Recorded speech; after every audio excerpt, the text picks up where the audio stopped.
Ya, Oke, iya. jadi narasumber nih. Gantian. Oke. Bahasan ya. Hmm, eh, yang dipertanyakan di sini karena ujungnya rapat mutu, berarti kan kita mengarah kepada kurikulum merdeka ya. hmm, hmm, Kurikulum merdeka yang sekarang ini diterapkan oleh pemerintah. Em, apa itunya? Istilahnya itu pemerintah tidak membiarkan ya, tidak membiarkan sekolah itu berjalan sendiri.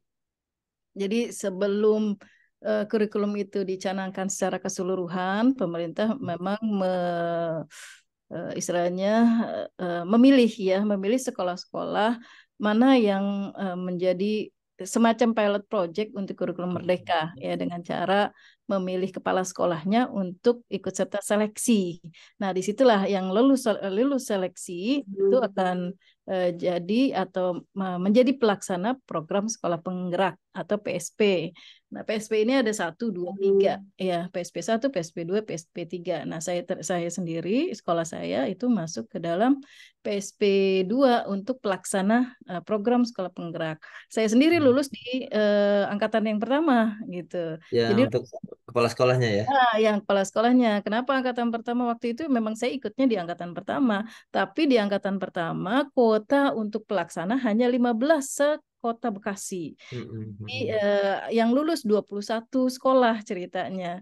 Jadi Negeri ternyata dan negeri swasta. dan swasta ya akhirnya 15 sekolah saya nggak keangkut ke angkatan yang pertama, keangkutnya di angkatan kedua untuk yang pelaksana program sekolah penggerak. Dan itu ketika program sekolah penggerak yang angkatan kedua hanya kita yang sudah lulus tuh hanya mengirimkan pendaftaran ulang ya kayak daftar ulang tapi nggak diseleksi lagi gitu ya. Hmm, hmm, Nah, adapun itu kalau dilihat dari situ berarti kan pemerintah berupaya untuk membuat suatu program apa ya eh, eh, apa ya semacam cloning ya nantinya akan di hmm, cloning gitu ya. Jadi kita ini sebagai pelaksana program sekolah penggerak itu berupaya untuk menerapkan kurikulum merdeka, kemudian masuk ke PMM untuk mengoptimalisasi pemahaman kita sebagai kepala sekolah dan juga guru-guru gitu. Dan nggak hanya itu ya Pak Aput, PMM itu dinilai dan PMM aktivasi guru, kepala sekolah dan tendik ya. Jadi nggak hanya guru dan kepala sekolah tapi tendik juga. Jadi oh, yang harus tendik juga ya. ya, tendik juga harus masuk yang ada di Dapodik intinya. Kalau Hmm, hmm, namanya hmm. ada di Dapodik, dia sebagai tendik, tata usaha, bendahara, itu harus masuk ke PMN, mengaktifasi PMM. Hmm, hmm, Aktivasi, hmm. kalau saya kan nggak ngajar, ya tapi kan bisa berperan sesuai dengan perannya masing-masing di situ. Di PMM itu untuk aksi nyata ada sesuai dengan perannya masing-masing. Adapun hasil-hasil bisa gabung em, dengan para guru misalkan gitu. Ya kegiatan apa? Hmm, Memang hmm. itu kegiatannya guru, tapi kan di situ bendahara bisa masuk atau TU bisa masuk untuk membuat surat kepada orang tua dan sebagainya atau di hari haknya dia diikutsertakan untuk apa gitu. Itu dia bisa ceritakan di situ di aksi Hmm, nyata. hmm. Jadi memungkinkan untuk berperan bersama-sama. Apalagi SMK itu pasti ada tendik di situ. Hmm, pasti. Hmm, hmm. Heeh.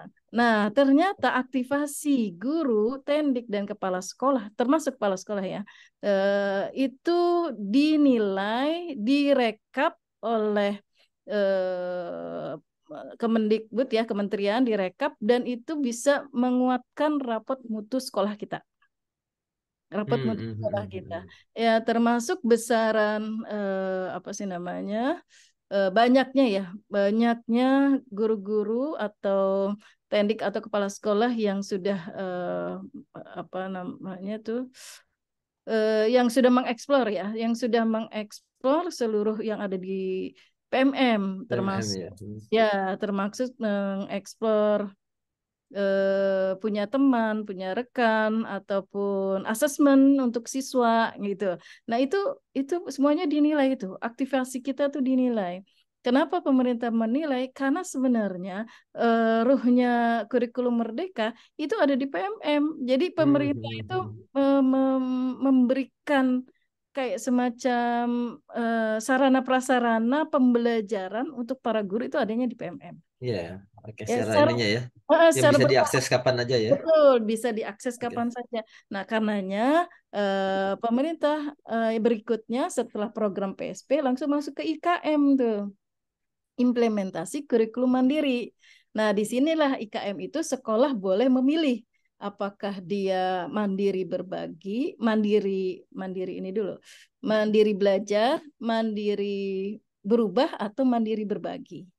Untuk mandiri belajar, dia masih menggunakan kurikulum 2013. Tapi hal-hal yang sifatnya keseluruhan ya, prinsip-prinsipnya itu pakai prinsip kurikulum merdeka. Nah, ini kan gambling, istilahnya ini Hmm. setengah-setengah gitu loh. Iya, Nah, iya. abu dan nggak enak lah kalau yang ngambil yang ini. Mendingan ngambil yang kedua atau ketiga sekalian. Kalau kedua itu mandiri berubah, ya mandiri berubah, maka dia bisa mengadopsi gitu. Mengadopsi yang ada di PMM itu semuanya ada. Di situ ada KOSP gitu ya. Di situ ada contoh-contoh KOSP, ada contoh-contoh modul ajar, modul P5, apa yang yang ingin diketahui dari satuan pendidikan atau sekolah itu terkait dengan kurikulum mereka itu ada di PMM semua. Ya Hmm, bisa hmm, ambil hmm, hmm. download dari situ. Itu mandiri berubah dan misalkan dia mau asesmen, dia bisa ambil asesmen dari situ, dia coba pelajari, kemudian dia sesuaikan dengan kondisi sekolah. Itu yang mandiri berubah. Jadi boleh mengambil dan boleh memodifikasi. Nah, kalau mandiri berbagi, ini tingkatannya Hmm. lebih tinggi lagi. Oh, Mandiri ini tahapan nih berarti ya. ya, ya, sekolah boleh memilih. Nih, ketika Hmm, IKM, hmm, hmm. masuk IKM ini kan masuk IKM ya. Kalau tadi kan program sekolah penggerak, itu udah langsung dari pemerintah kita dapat pembinaan langsung ya. Nah, kalau sekolah-sekolah IKM itu bukan yang PSP tadi, di luar PSP.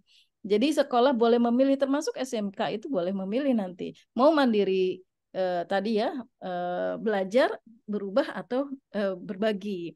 Nah, mandiri berbagi ini tahapannya udah lebih tinggi, dia bisa membuat sendiri gitu. Kalau dia bisa membuat sendiri, dia juga harus bisa berbagi. Makanya disebut mandiri Hmm, hmm, berbagi hmm. gitu. Nah, ini setaranya, ini setara dengan PSP begitu. Nah, kebanyakan sekolah itu takut untuk mengambil mandiri berbagi. Hmm, hmm.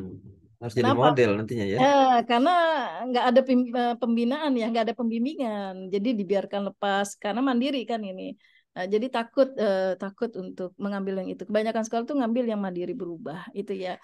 Ini dari sisi pemahaman akan kurikulum mereka ya. Karena itu eh, Ini sebentar.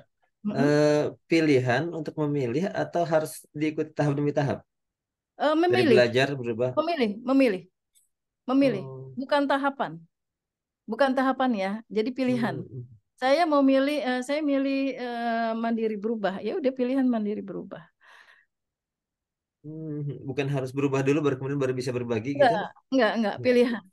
Pilihan itu pilihan. Oke, oke, oke. Kalaupun perjalanannya dia ingin jadi berubah, ya mungkin dia harus laporan. Karena kan ketika memilih itu dia laporan ke mana namanya, ke kementerian gitu. Laporan saya mau ngambil sekolah ini, ngambil mandiri berubah gitu.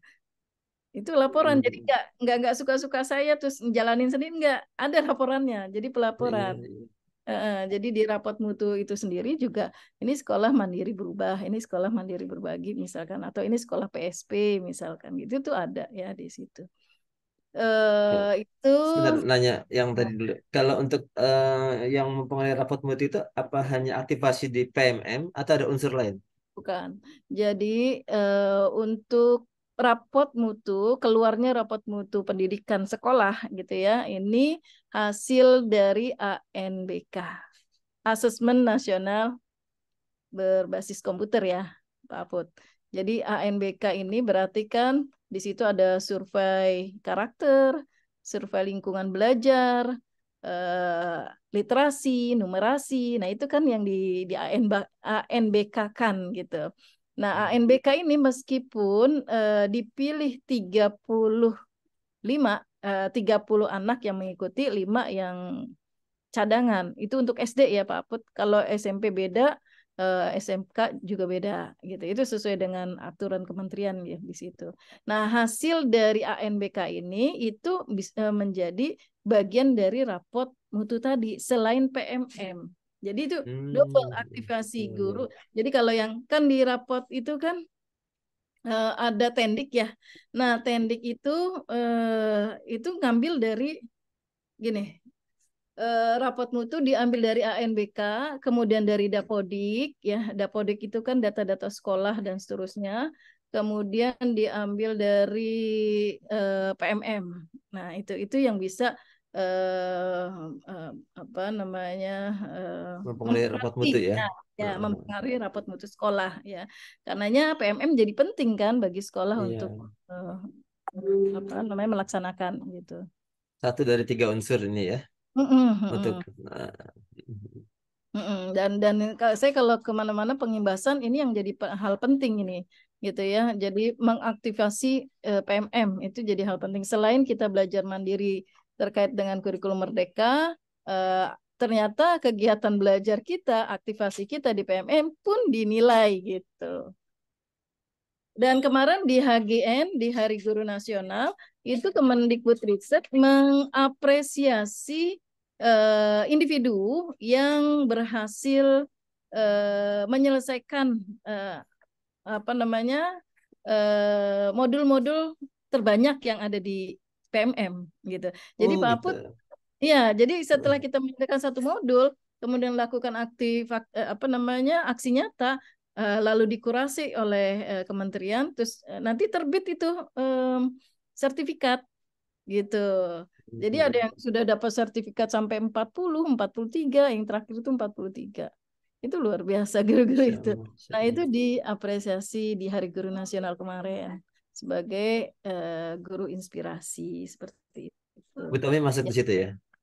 enggak, saya masuk yang di BBGB Jawa Barat, Semarak Karya.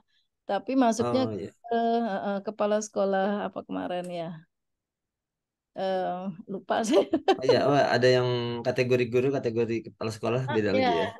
ada lagi. Kalau yang inspirasi ini khusus kementerian yang memilih dari seluruh nasional mana yang masuk Hmm. kategori mereka gitu. Oke, oke. Disangkanya saya juga masuk itu karena kan aktif di itu. Saya bilang belum, saya belum memenuhi kriteria. Saya bilang gitu. Masih jauh gitu. Masih jauh karena saya masih kalau apa kepala sekolah itu kan mungkin dilihat juga aktivasinya guru-guru tendik yang ada di sekolah tersebut. Jadi kita mampu nggak membawa guru-guru dan tenaga pendidikan juga ikut aktif gitu. Jadi nggak sendirian. Kalau saya lebih berat gitu karena kepala sekolah kan Iya, manajerial. iya betul. Bukan, ya bukan individu ya. Iya bukan individu. Ada Jadi tim di belakangnya. kalau sayanya bagus, guru-guru saya belum bagus, nggak bisa masuk itu kategori tadi. Jadi yang bisa masuk tuh yang saya tahu itu kepala sekolah yang guru-gurunya itu aktivasi PMM-nya sudah masuk kategori 20 sampai 30 sertifikat itu. Itu kemarin Hmm. masuk nasional. Hmm. Iya. Makanya wah, luar biasa deh kemarin itu. Makanya saya bilang saya belum masuk karena belum semua guru-guru saya aktivasi PMM gitu Pak Put. Oke, oke. Tadi Sekarang yang bobotnya ini paling besar yang mana ya? Dari tiga, tiga unsur tadi, aktivasi atau ANBK atau Dapodik? kalau soal bobot saya nggak tahu.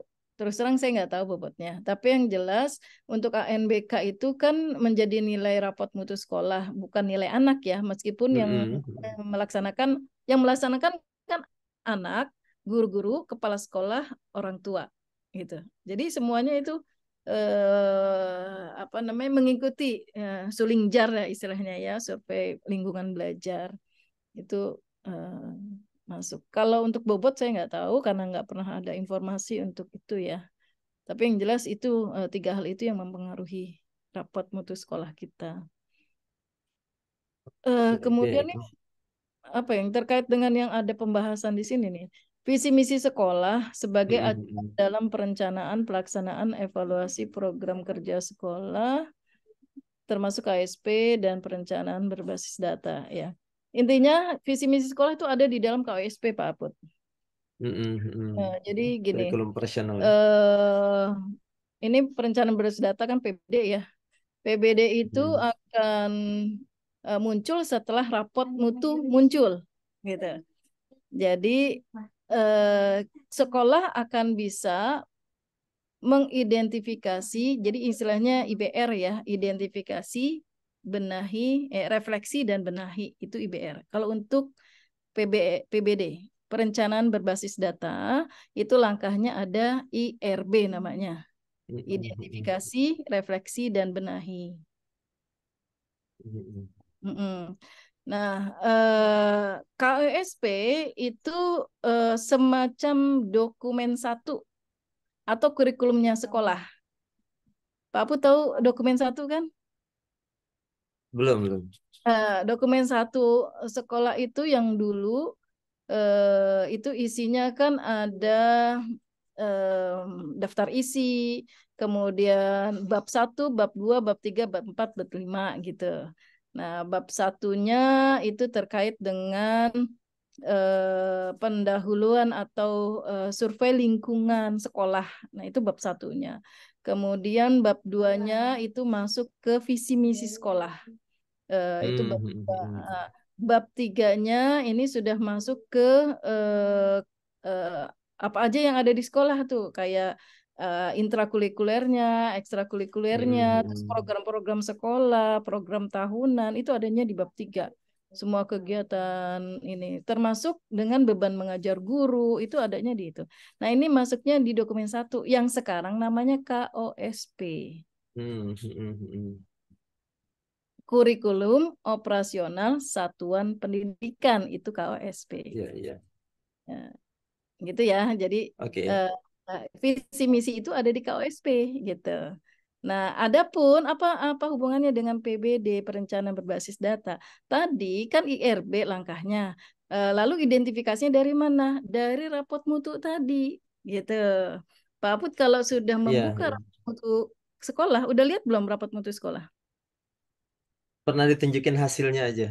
Nah, jadi Nah, kalau buka rapot mutu sekolah, di situ ada rekomendasi-rekomendasi untuk iya, sekolah iya. itu. Dan di Betul, situ betul. ada nilai-nilainya. Literasi sekolah kita berapa, numerasi sekolah kita berapa. Itu ada 6 hal tuh di situ. Di Eh, PBD ini ya. beda-beda. Nah, dan di situ di breakdown lagi literasinya yang udah baik, misalkan katakanlah 100% dari rumah itu udah 100% gitu, bagus ya peningkatannya juga. Itu di dalamnya apakah juga hijau? Belum tentu. Di dalamnya ternyata ada yang merah, ada yang kuning gitu. Misalkan gitu, yang kuning itu ternyata di bagian literasi atau apa ya kemarin itu di Darumaza. Pokoknya ada bagian-bagian lah. Nah, ini yang menjadi rekomendasi untuk dibenahi. Nah, direfleksikan dulu, baru dibenahi. Gitu. Dan bagusnya PBD ini atau rapot ini itu ngeling ke PMM Pak Put. Jadi I di see. bagian jadi di bagian rekomendasi kekurangan sekolah itu kan ditunjukkan kekurangannya. Oh, kurang nih numerasinya. Oh, kurang nih dalam pelayanan apa namanya banyak terjadi bullying gitu kan. Banyak terjadi bullying misalkan. Oh, berarti nanti direkomendasikan oleh rapot itu untuk mengeksplor modul layanan dasar di PMM. Itu ada tuh di situ tuh. Langsung ditunjukkan begitu. Nah, jadi sekolah belajar lagi dari PMM terkait dengan kekurangan yang ada di rapot itu Pak Put. Oke. Nah, dari situ diharapkan sekolah itu bisa membuat visi misi yang sesuai dengan kebutuhan. Gitu Hmm, cerita. hmm. Oke ya. Oh, ini berarti untuk periode berikutnya berarti ya. Ya, untuk yang berikutnya itu karena kan kita identifikasi rapotnya tuh yang tahun ini, tahun kemarin ya, tahun ini tuh dari tahun kemarin kan. Iya, iya. Eh, Mananya untuk kemudian visi misi apakah harus tahunan atau gimana periodenya? kalau saya kalau saya belum berganti sebelum apa namanya sebelum ada hal baru lagi kalau saya ya. Jadi visi misi sekolah saya itu hanya diperbaiki misi-misinya Pak. visinya Misi, tetap, ya misinya yang betul. diperbaiki. Kalau saya Misi begitu. atau program turunan di bawahnya yang Nah, diperbaiki betul, ya. betul. Itu yang saya perbaiki. Kalau visinya tetap sama biar melekat. Jadi sekolah saya itu Mm-mm. visinya SD ya, untuk SD karena TK beda, SMP beda. Untuk SD-nya sekolah terwujudnya sekolah religius sumber inspirasi. Kalau saya ya, Mm-mm. wujudnya sekolah religius sumber inspirasi. Sekolah religius ini itu implementasi dari brand sekolah kita, The School of Quranic and Entrepreneur gitu ya. School of Mm-mm. Quranic ini yang makanya kita ingin mewujudkan menjadi sekolah religius. Kemudian sumber inspirasi ini akronim Pak Put. S-nya Oh iya. S-nya sehat, U-nya unggul, M-nya mandiri, B-nya berkarakter, terus sumber R-nya ber-nya itu berkarakter, inspirasi, inovatif, ya kreatif dan berprestasi gitu. Dalam literasi. Oke. Terakhir Oke. ada literasinya. Ya. Makanya Tapi sebentar alhamdulillah. nih. Tunggu dulu Heeh, sebentar. Ada. ada apa?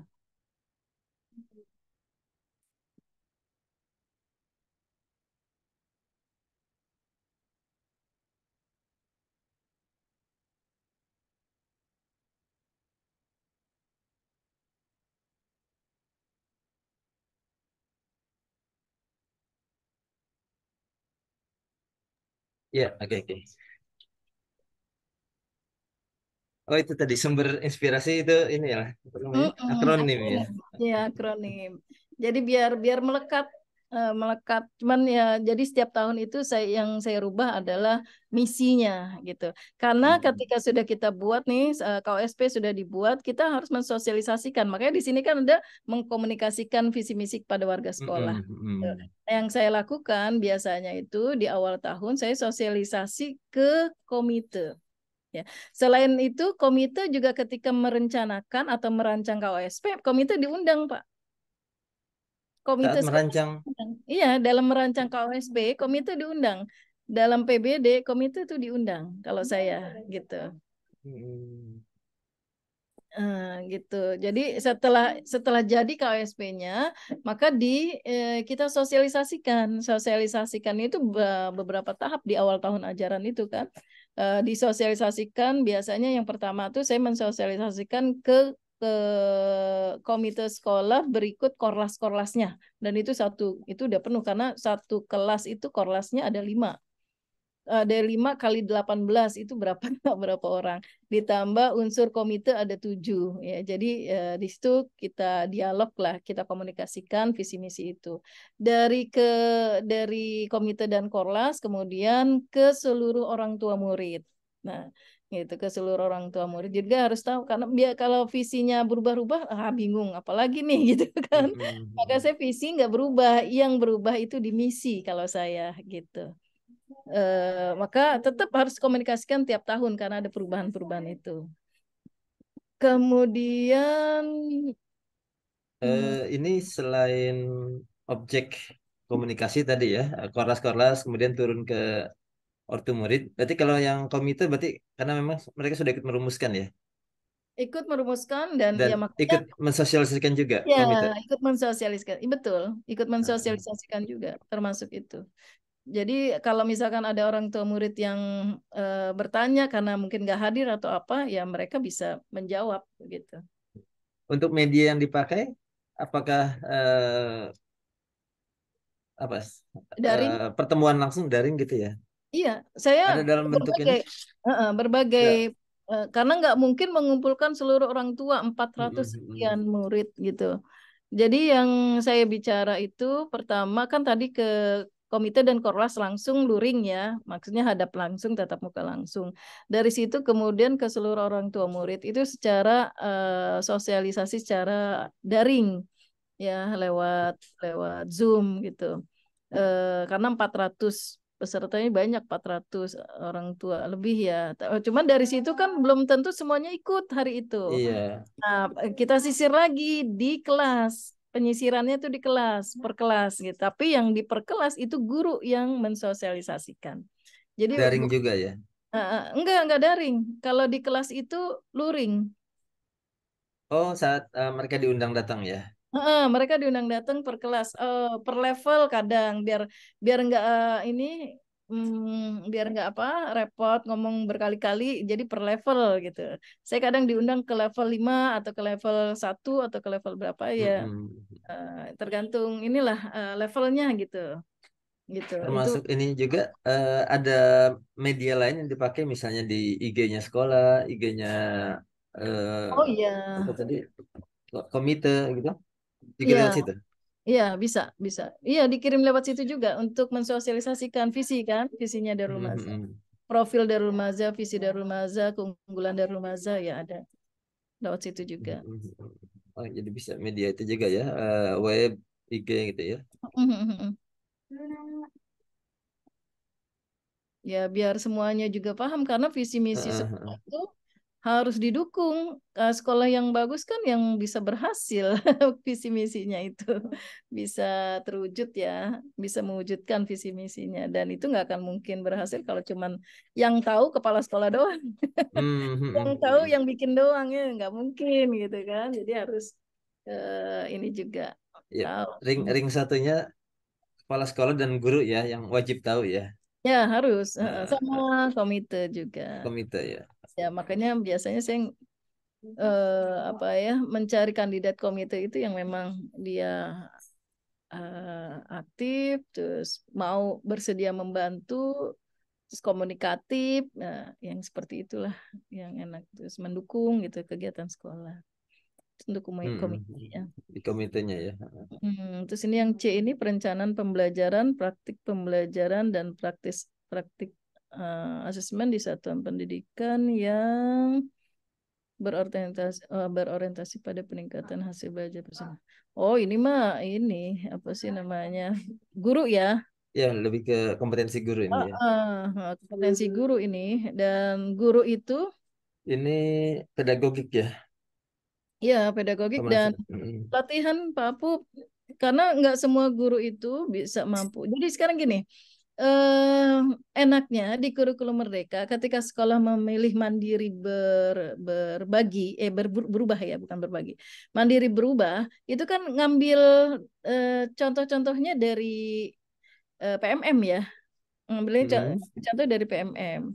Nah, berarti kan sudah tersedia itu bahan ajarnya itu ada di PMM semua. Nah, Hmm, hmm, ini kan hmm. tinggal tinggal menerapkannya aja. Dan ini kalau yang saya praktisi ya di lapangan itu nggak akan Hmm. bisa berhasil tanpa komunitas belajar. Gimana maksudnya tuh? Jadi sekarang ini di pemerintah untuk mendukung program kurikulum Merdeka, maka setiap sekolah itu harus membuat komunitas belajar. Ya, Pak Put ya. Komunitas belajar yang diarahkan adalah untuk mengantisipasi ini tadi problem-problem pembelajaran yang ada di sekolah, yang ada di kelas, termasuk bagaimana pembelajaran berdiferensiasi. Nah, itu dibahasnya di komunitas belajar. Unsurnya siapa nih? Komunitas belajar. Komunitas belajar maksudnya guru, guru itu sendiri. Oh, guru itu. Ya, komunitas belajar unsurnya guru. Eh, kalau di Darul Maza, komunitas belajarnya kita namakan Calakan ya. Komunitas belajar Calakan. Calakan kan artinya cerdas ya. Tapi secara akronim juga berarti cakap, literasi, dan kolaborasi dengan aksi nyata.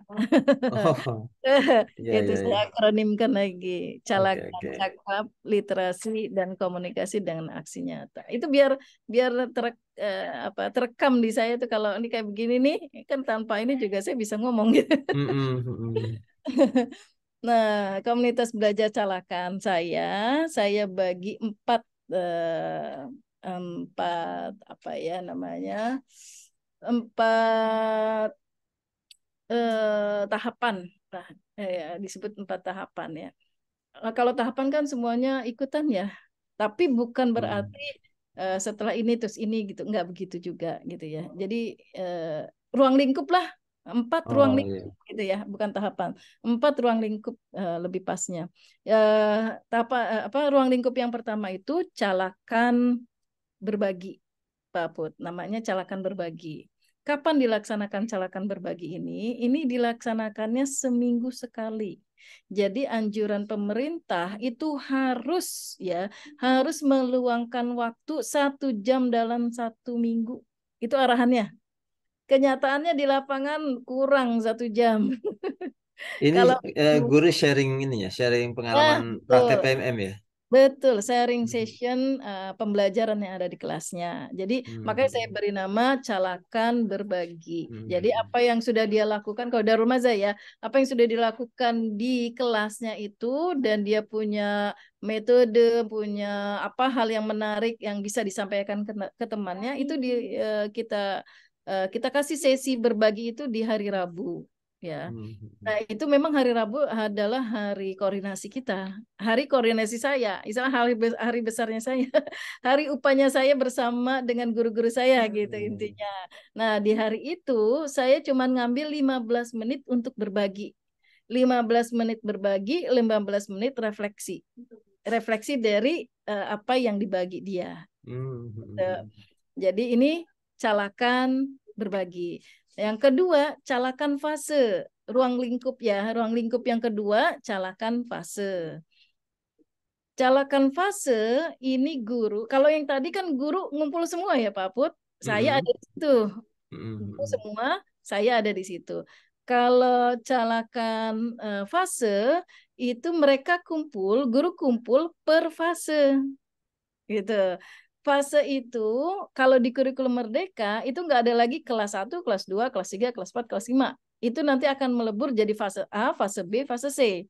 Fase itu Hmm. adalah kelas 1 dan kelas 2 itu fase A. Fase B kelas 3 dan kelas 4, fase C kelas 5 dan kelas 6. Nah, guru fase A berarti kan kelas 1, kelas 2. Nah, itu kumpul tuh. Nah, Oh ya. kumpulnya itu terserah dimanapun, kapanpun, sesuai kesepakatan per fasenya gitu. Jadi beda-beda. Kalau yang tadi kan kumpul jadi satu tuh, yang calakan berbagi.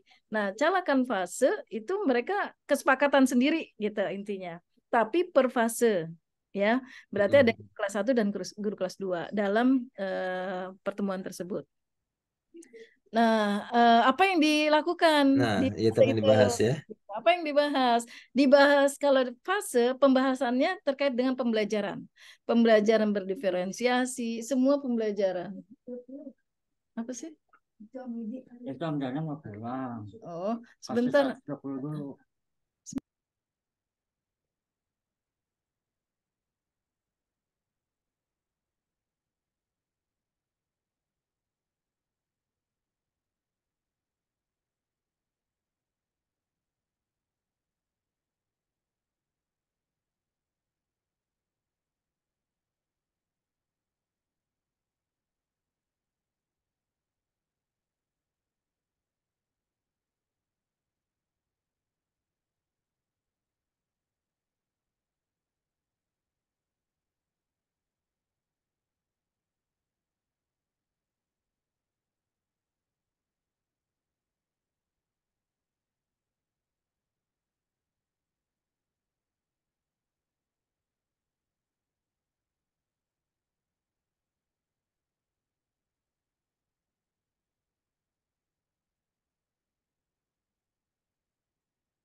Ya, Oke, siap. mohon maaf.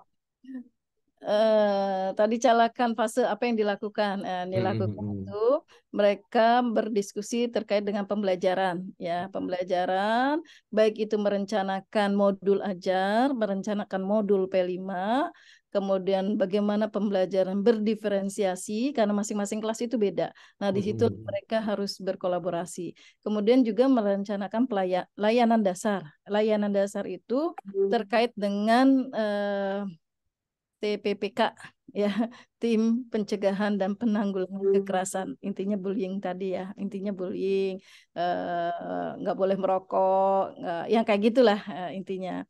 Eh, itu bahasannya ada di fase di calakan fase gitu Oke, Pak, oke. ada gambaran ya. Ya, Heeh. sedikit agak dalam dikit. Kalau praktek yang pembelajaran terdiferensiasi di Mm, Darul Maza gimana nih? Kan peserta ada beda minat, beda gaya belajar itu gimana praktek di kelasnya? Ya, inti berdiferensiasi yang difahami itu kan ada diferensiasi konten, ya, ada diferensiasi proses dan ada diferensiasi hasil. Ya, ada 3 ini. Nah, 3 hal ini bisa dilakukan secara bersama di dalam oh ya, ya. Ya. Ya. Makasih ya.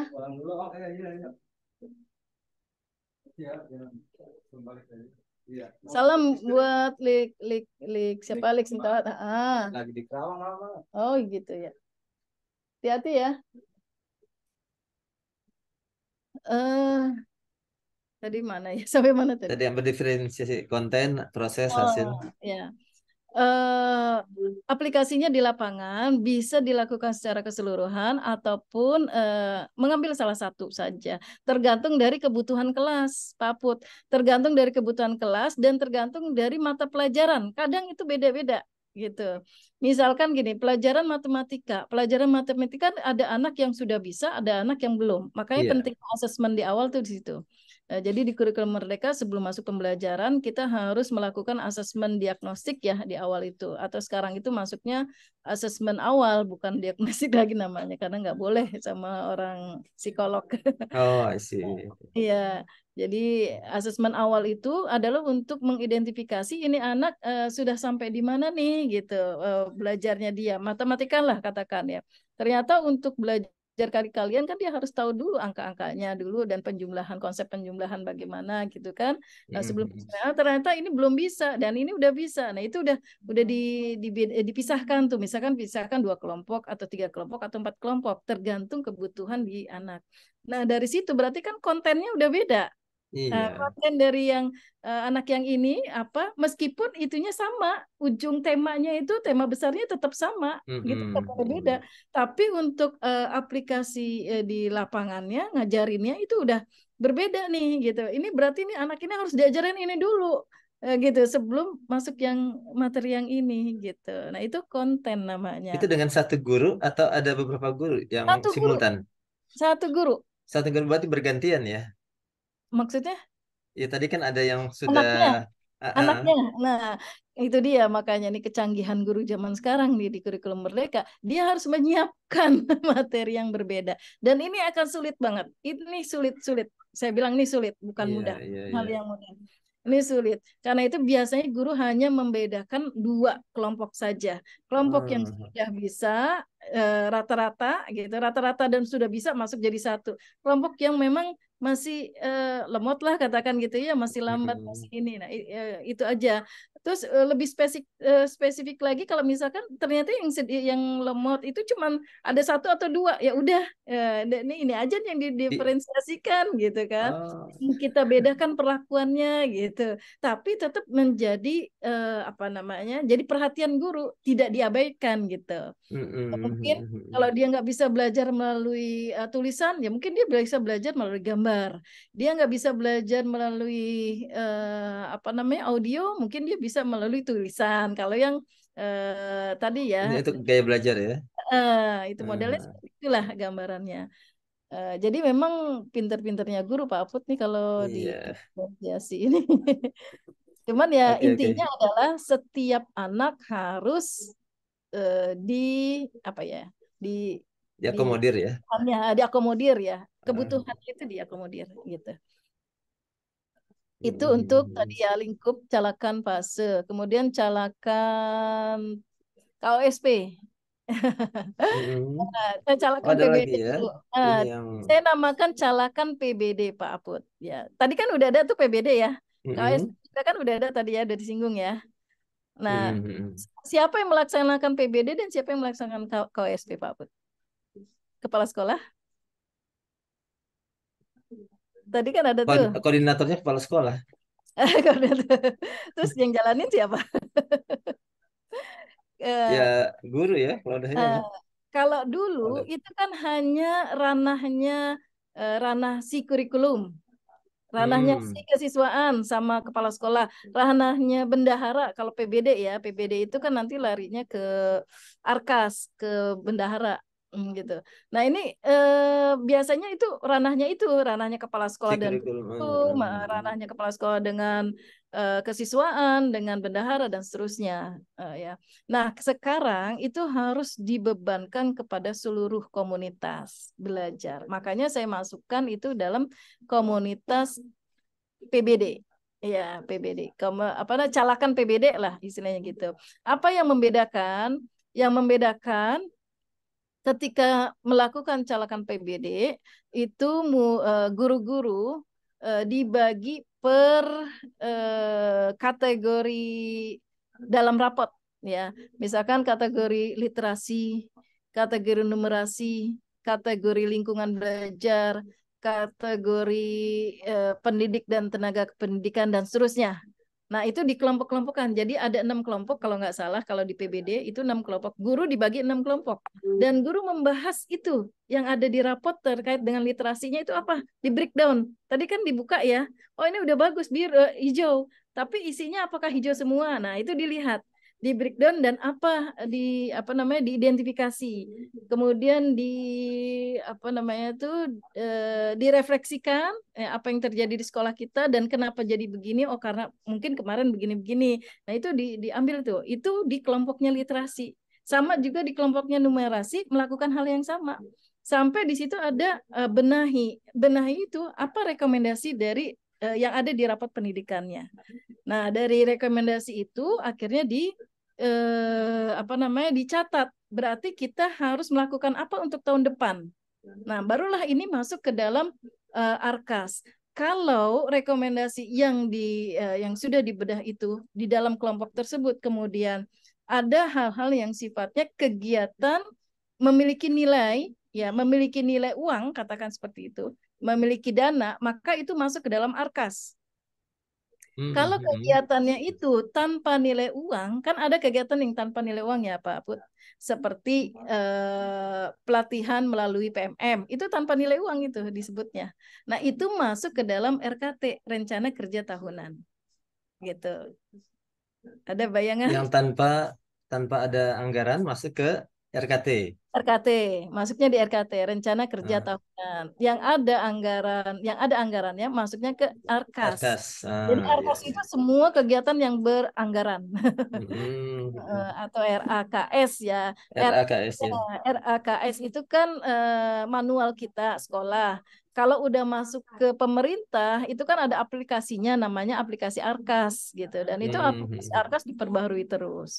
Nah, inilah PBD yang menguatkan program sekolah gitu. Yang sesuai dengan IRB dari rapot mutu sekolah. Nah, pemerintah mengharapkan sekolah membuat program tidak asal-asalan, tapi memang sudah sesuai dengan hasil yang memang nampak di rapot mutu itu, gitu. Itu penting PBD. Ya, makanya calakan PBD. Calakan PBD kapan dilakukan? Nah, waktunya nih. Kalau tadi kan waktunya terserah tuh yang calakan fase ya. Pokoknya sesuai kebutuhan mereka lah calakan fase kan. Nah, kalau calakan PBD setelah rapot mutu sekolah terbit. Setelah rapot mutu sekolah terbit, kita ambil, kita unduh, lalu kita lakukan calakan PBD gitu. Dan ini sekitar bulan Februari, Maret, April gitu deh, kalau nggak salah, lupa saya. Makanya sekitar itu. Nah, yang terakhir ruang lingkup calakan KOSP. Nah, ruang lingkup calakan KOSP itu biasanya mendekati akhir tahun tuh Pak Aput. Kita akan ini rapat yang tadi ya. Ini masih yang kombel tadi ya. Ya, masih kombel itu. Itu kerjanya kombel. Kerjanya komunitas belajar di Darul Maza karena setiap sekolah beda ya Pak Put. Iya, iya. Ini di Darul Maza. Nah, yang calakan KOSP guru saya bagi, kalau tadi kan sesuai dengan kerangka yang ada di rapat pendidikan. Nah, kalau calakan KOSP saya bagi guru berdasarkan bab yang ada di KOSP itu, gitu. Nah, apa tugasnya? Tugasnya adalah merefleksikan KOSP sebelumnya, gitu, merefleksikan KOSP sebelumnya, mencatat hal-hal yang masih kurang, yang masih belum berjalan, kemudian apakah dimasukkan kembali atau akan menjadi program baru lagi dan seterusnya.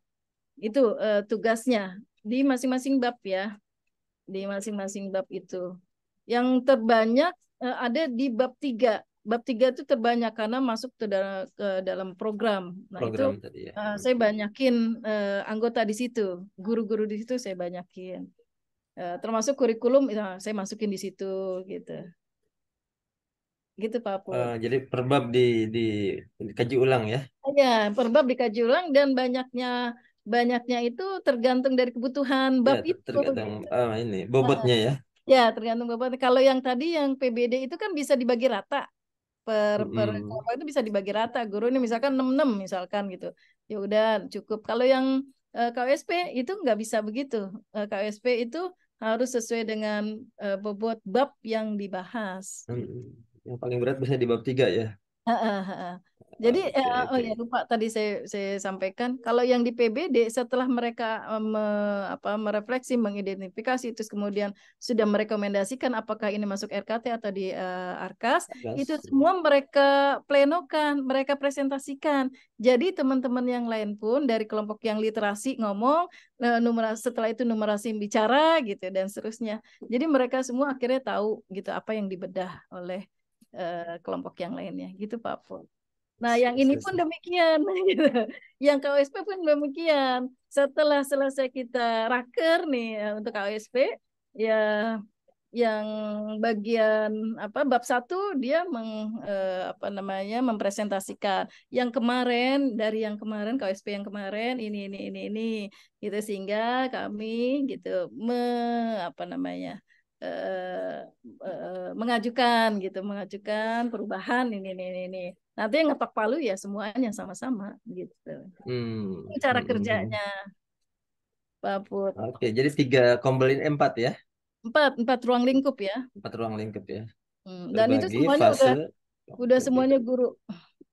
Kalau tanpa Oh saya iya iya. kayaknya udah jalan tuh. Sudah running, guys, mantap. Ini saya coba Oke. ini ya seperti itu ya alhamdulillah. Ini untuk fase perencanaan ya. Yang mana tuh? Ya, yang ini yang KSP. kombel ini tadi Oh, kompor. utamanya di fase perencanaan ini ya. Pembelajaran ya. Untuk semuanya sih. Kalau fase berbagi kan sepanjang tahun. Setiap makan Oh iya iya. setiap pekan gitu. Itu berbagi setiap pekan. Untuk fase ya tergantung kebutuhan. Kalau untuk PBD ya pas setelah rapot itu muncul kita biasanya nggak berlama-lama langsung kita eksekusi. Kemudian untuk KOSP ya sekitar bulan April Mei ya itu yang mau tahun ajaran baru lah. Jadi tahun ajaran baru kita udah punya kurikulum operasional satuan pendidikan dan sudah ditandatangani pengawas dan kepala dinas biasanya. Gitu Pak Put. Oke oke. Ya, Lanjut. udah makin tergambar step-stepnya nih. Hmm. Nah, itu nanti terkait dengan yang poin D ya, pengembangan program, sistem Iya. insentif ya. Ya, pengembangan program, sistem insentif, dan sumber daya yang mendukung guru melakukan refleksi. Ini sebenarnya kalau program calakan, kombel calakan tadi bisa berjalan, ini berjalan semua Pak Put yang D ini. Ya ya, ya Ya otomatis kan? ya. Otomatis Heeh. menjawab semua yang ada di sini. Melakukan refleksi dan perbaikan pembelajaran kan itu adanya di calakan fase serta calakan berbagi itu bisa dilakukan itu ya. Terakhir ini apa nih, review pembelajaran guru oleh kepala guru Sebentar, mereview. kalau yang di dalam majelis soal sistem insentif seperti apa? Insentif itu penggajian ya. Iya, atau unsur-unsur yang tadi ya, bukan kalau penggajian istilahnya tetap ya, nah, mungkin ada unsur-unsur yang di luar itu Di luar itu tambahan. Nah. biasanya kita tuh ada dana bos kan. Hmm. Nah, dana bos itu 40-45% itu kan digunakan untuk kesejahteraan guru. Ya. Nah, itu Hmm. yang kita bagikan insentif itu. Jadi dari dana bos bos pusat atau bosda atau tungkin ya, tunjangan kinerja guru yang jumlahnya itu kemarin itu satu orang guru dapat 5.500.000 setahun. Itu dari 500.000 per bulannya, 500.000 per bulannya. Oke. Itu Iya, berbagi. kalau tukin dari sekolah ya. Tungkin itu bukan bos, dari Pemda Tungkin. Jadi kita mengajukan guru-guru yang sudah masuk apa ya namanya, belum masuk sertifikasi, belum dapat sertifikasi, tapi dia sudah sekolah sudah 3 tahun, minimal 3 tahun. Nah, dia sudah bisa diajukan ya, diajukan. Kemarin itu diajukan, kita dari remaja ajukan berapa, dapatnya cuma 7 7 orang. Oke, Nah, dari dapat 7 orang ini ya kita berbagi gitu. Memang iya. ini larinya kan memang ke rekening masing-masing guru. Tapi karena kita sudah komitmen bersama kalau ini dana bisa harus berbagi, nanti Bu untuk yang pribadi dapatnya 3,5 juta ya, selebihnya berbagi buat teman-teman gitu. Oh iya. Jadi semua yang belum 3 tahun pun Dapat, tapi dapat. bobotnya beda-beda. Beda Kita bobotnya ya. bobotnya beda. Itu Gitu ya. sih. Iya. Kalau yang Oke. lain mah nggak Terakhir, dapat. Man. yang terakhir yang review ini kepala sekolah. Itu pembelajaran guru oleh kepala SMK. Biasanya gimana sih? Kan biasanya kalau kepala sekolah menilai itu dari supervisi kan, Pak Aput? Nah, dengan supervisi kita, jadi supervisi itu kan nggak hanya setahun sekali. Harusnya supervisi itu satu semester itu bisa 2 sampai 3 kali. Nah, di saat supervisi kan ada beda-beda ya. Supervisi itu bisa supervisi akademik, bisa supervisi administrasi, bisa supervisi klinis. Nah, supervisi klinis itu biasanya ketika seorang guru kesulitan itu meminta. Nah, ini bagus nih kalau bisa kayak begitu. Guru meminta waktu kepala sekolah untuk dibimbing. Nah, itu Yang nanti klinis ya. itu masuk kepala sekolah akan melakukan supervisinya klinis itu namanya. Itu dari mulai di apa namanya, diidentifikasi dulu kesulitannya ada di mana, dalam hal apa, terus udah melakukan apa tuh ibu itu. Nah, ini kepala sekolah juga melakukan coaching Pak Aput namanya. Iya. Kalau coaching Fungsi coaching ya di klinis nih ya.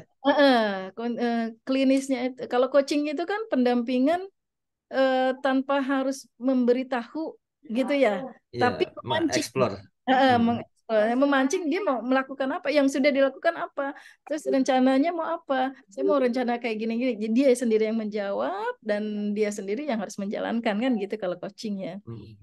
Cuman ya kita dampingin dan kita ingatkan, kemarin Bapak bilang mau melakukan ini misalkan di minggu ini, apa yang sudah dilakukan misalkan ternyata belum sesuai dengan harapan, coba yuk kita refleksi lagi. Ajak begitu terus gitu. Kalau ini itu bagian dari review ya, apa seperti apa? Iya, tadi administratif, klinis, satu lagi apa tadi? Supervisi. Akademik itu terkait dengan pembelajaran dia sendiri. Jadi kepala sekolah supervisi ke kelas. Bagaimana cara mereka si guru itu manajemen kelasnya ya, manajemen waktunya, manajemen kelasnya, manajemen pembelajarannya itu sendiri gitu. Sampai termasuk asesmen pembelajaran itu dinilai oleh guru. Apakah sudah tepat asesmen yang dilakukan, ataukah kenapa ini murid nggak maju? Bukannya muridnya yang bodoh, tapi ternyata gurunya yang salah membuat asesmen, kan bisa begitu. Gitu. Oke. Ya, jadi masuknya Luar seperti biasa. apa yang terakhir itu. Kalau di PMM sendiri ada nggak rapot guru? Rapot guru itu saya belum lihat ya. Karena gini, contoh, jadi kalau di kurikulum Merdeka itu kan kita merdeka ya Pak Put. Saking merdekanya kita bisa membuat format sendiri gitu. Intinya begitu. Cuman di dalam format itu tetap harus ada hal-hal yang memang sama gitu sesuai. Maka sekolahnya suka beda-beda itu rapotnya juga untuk siswa ataupun untuk guru ya. Cuman kalau kita di Jati Asih yang sudah ada untuk PKG penilaian kinerja guru itu kita sudah punya format dari pengawas Pak Put. Gitu. Jadi kita nggak membuat sendiri, kita ngikutin yang apa PKG penilaian kinerja guru yang sudah ada gitu. Dan itu sudah aplikasi ya. Jadi sudah ketika nilai ini nanti hasil akhirnya keluarnya ini gitu nilainya gitu. Dan review tadi bisa berangkat dari PKG ini ya. Bisa kan PKG itu kan awal mulanya dari tadi apa? Supervisi. Jadi sebelum di PKG disupervisi dulu gurunya. Oh, supervisi begini-begini. Jadi supervisi itu kalau kalau guru itu proses pembelajaran ke anak ya. Nah, kalau kepala sekolah supervisi itu adalah proses bagaimana guru itu Pedagogis ya. diperbaiki kinerja gurunya gitu. Sebelum keluar PKG, PKG itu sudah mentok. Artinya ketika nilai PKG guru itu C, maka sang guru nggak boleh lanjut di sekolah itu. Oh gitu. Kalau negeri kepala sekolah dapat C, itu nggak jadi kepala sekolah lagi, turun jadi guru, gitu nilainya.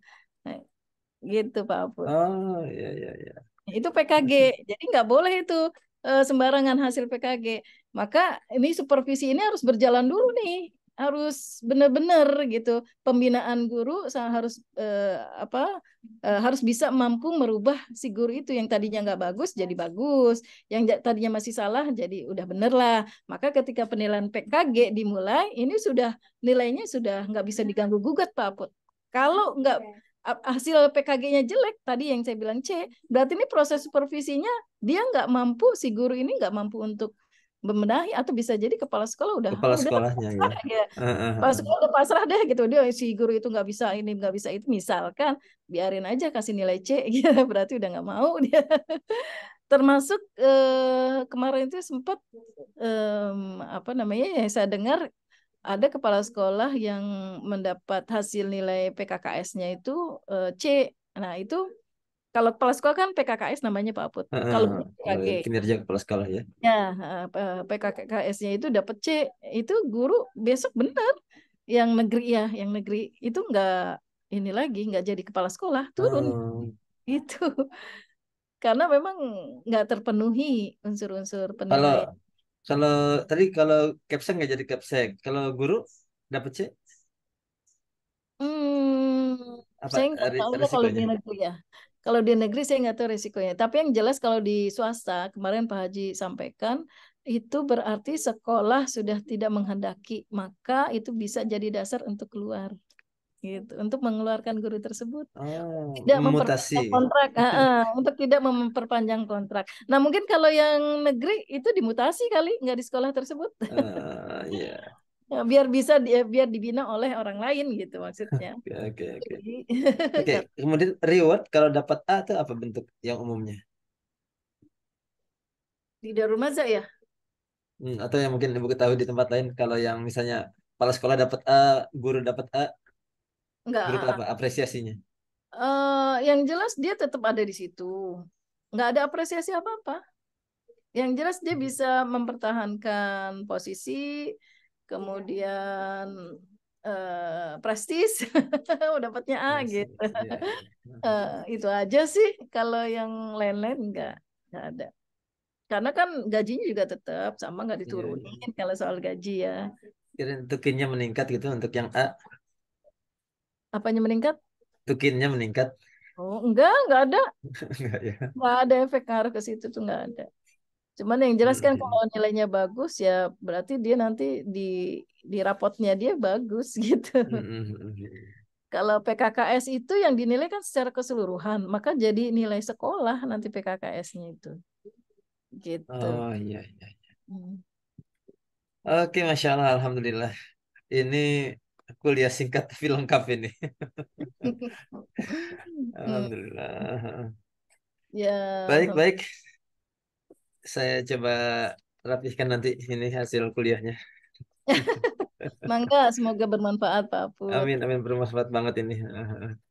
Baik, Bu Tari, jazakillah khairan katsir. Tadi dengan suara Pak Farudin, Iya, udah di ini rumah? ada baru pulang. Tapi ada Pak Put Bi. Katanya mau resign, udah jadi belum? Saya belum bolehin. Saya bilang kalau Pak Pak Samsu masuk, bolehlah resign.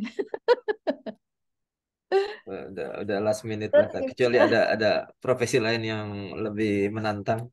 Ya, mungkin bisa jadi ya. Iya, atau mau jadi trainer di Trasco lah. Siapa? Ya, Pak Farudin bisa, Bu Tami bisa. Allah. Waktunya Pak Put nih selesaiin dulu itu S3-nya, Oh iya, betul, betul. disertasinya. Nah, sih kan saya ceritanya udah jadi itu. Udah dapet itu dulu kebutuhan apa ya, kepala sekolah, apresiasi kepala sekolah ya. Minta sama Bu Is dibuatin surat apa, menjadi trainer Trasco. Oh iya, iya. Pernah sih punya suratnya itu trainer Trasco. Lucu deh. Bisa deh. Karena kebutuhan itu apa, kepala sekolah prestasi harus melampirkan bukti dia aktivasi di mananya gitu. Gini, kami kan punya banyak klien sekolah-sekolah, ya. Hmm. Nah, itu dan mungkin nunggu Bu Tami selesai S3-nya ini, kita bisa bikin public training nanti sesuai Oh, dengan tema-tema unggulan tadi. mangga. Saya juga nerima ini Pak Put, pengimbasan kadang 2 hari, kadang sehari gitu, pengimbasan ke sekolah-sekolah. Ini besok tanggal 15 juga ada yang minta itu, Bekasi mana ya? Gitu. Jadi saya lihat, oh ini kayaknya bisa nih jadwalnya lagi nggak ada ini Iya, kuliah.